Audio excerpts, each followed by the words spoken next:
तो venom the last dance movie release हो चुकी है और हमारा फिर से एक बार कट चुका है। तो चलो रिव्यू करना शुरू करते हैं, लेकिन स्पॉइलर वाला। तो स्पॉइलर अलर्ट, इस वीडियो में भर भर कर स्पॉइलर्स होने वाले हैं। और क्योंकि मैं बहुत ज्यादा उम्मीद लगा कर गया था तो बहुत ज्यादा डिसअपॉइंट होकर भी आया हूँ। तो अगर तुम्हें भी डिसअपॉइंट नहीं होना तो वीडियो एंड तक देखना। सबसे पहली बात तो भाई सोनी नहीं सुधरेगा, मतलब सोनी कभी नहीं सुधरने वाला। सोनी वालों ने जिसके नाम पर ये मूवी बेचना शुरू करा था वो उसे स्टार्टिंग में ही दिखा देते हैं। मतलब मूवी शुरू ही नल से होती है। नल का वो वाला सीक्वेंस जो तुमने ट्रेलर में देखा था वो हमें मूवी की स्टार्टिंग में ही दिखा दिया जाता है, जो कि बताता है कि कैसे नल को कोडेक्स की जरूरत है, जो कि सिर्फ एडी और वेनम के पास है, क्योंकि वेनम ने एडी की जान बचाई थी और कोडेक्स उसी होस्ट के पास बनता है जो एक बार मर चुका हो और उसके सिम्बियोट ने उसकी जान बचाई हो। तो हमारे नल भाई साहब कोडेक्स लेने के लिए अपने टट्टू यानी कि जेनोफेसिस को वेनम के पास भेजते हैं। और भाई साहब पूरी मूवी में नल का फेस नहीं दिखाया गया है, लेकिन जब दिखाया गया है तब बहुत गंदा आ गया है। खैर नल के बारे में आगे बात करते हैं। इसके अलावा अगर मैं बात करूँ मूवी की स्टोरी के बारे में तो भाई स्टोरी नाम की कोई चीज नहीं है मूवी के अंदर। और ये चीज तो हम पिछले 3 मूवीज से देख रहे हैं। मतलब पहली मूवी को अगर छोड़ दिया जाए तो वेनम की मूवीज में स्टोरी होती ही नहीं है। वेनम की मूवीज में सिर्फ उतनी स्टोरी है जितना तुम्हारी जिंदगी में प्यार, यानी कि आटे में नमक जितना। इसके अलावा मूवी काफी फनी है, कुछ जोक्स काफी ज्यादा लैंड कर जाते हैं, लेकिन कुछ जोक्स मुझे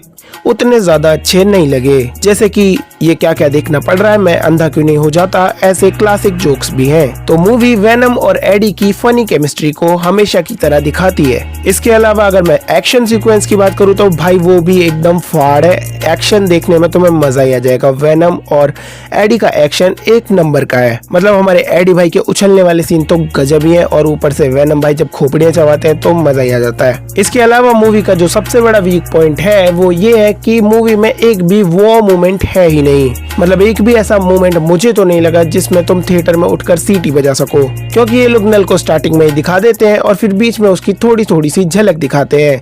इसके अलावा मूवी में कहीं पर भी ऐसा नहीं होता जहां पर तुम उठकर तालियां बजाओ या फिर सीटी मारो। इसके अलावा भाई मेरे को ये बताओ कि ये टॉक्सिन यानी कि पैट्रिक मलिगन का कैरेक्टर क्यों ही रख रखा है मूवी के अंदर। मतलब भाई इतनी उम्मीदें लगाई थी कि ये बुरा होगा स्टार्टिंग में, बाद में अच्छा बन जाएगा, वेनम से लड़ेगा, लेकिन भाई साहब मर जाते हैं लिटरली। मतलब इस बंदे का काम सिर्फ इतना है कि सबको ये बताता फिरे कि एक बहुत ही खतरनाक चीज आने वाली है और अगर उसे कोडेक्स मिल गया तो वो आजाद हो जाएगा, वो सदियों से जिंदा है, वो ब्रह्मांड की शुरुआत से है, काले अंधेरे से घिरा हुआ है। यानी कि नल का इंट्रोडक्शन देने के लिए रखा गया है इस बंदे को। और जैसे ही उस जेल से आजाद होता है भाई साहब कसम से इसको एक जेनोफेस खा जाती है। इसके बाद अगर मैं मूवी के क्लाइमैक्स की बात करूँ तो भाई क्लाइमैक्स पूरी मूवी का एक अच्छा पॉइंट है। मतलब कि क्लाइमैक्स बढ़िया है, इतना ज्यादा ओवर एक्साइटेड नहीं होने का, लेकिन अच्छा है और काफी ज्यादा इमोशनल है। मूवी के क्लाइमैक्स में हमें काफी सारे वेनम सिम्बियोट्स देखने को मिलते हैं और इस बार अलग अलग लग रहे हैं, पिछली बार की तरह वेनम जैसे ही नहीं लग रहे हैं। और भाई मूवी के क्लाइमैक्स में एक खतरनाक सी